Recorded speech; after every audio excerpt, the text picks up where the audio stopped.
Radio Sele y Xévana Ediciones son dos realidades diferentes, pero la segunda sería imposible en si la primera.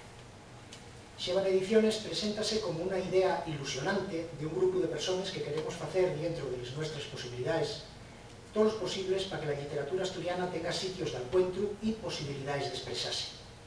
Afortunadamente, en Asturias ya contamos con importantes editoriales que fan posible el expandimiento de las nuestras letras, de las nuestras traducciones, de la nuestra creación literaria.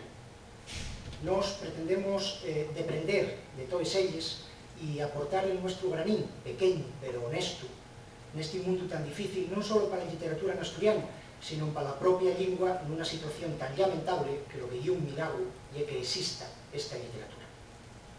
Entamar con un libro tan importante literariamente como é Camín de Vimenes, damos puxo para tirar para adelante, porque é esta unha colección de relatos onde podemos ver lo que é e lo que va a seguir siendo la narrativa asturiana en el siglo XXI. Y un libro con una gran proyección de futuro, con autores ya consagrados y con autores más mozos. Los primeros ufierten la solidez que toda literatura necesita.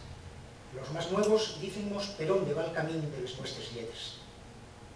De momento, ese camín llevamos a Vimenes, onde encontramos un concello pequeño en extensión, pero grande en humanidad, que quiere reconocer a los nuestros escritores gracias a este concurso.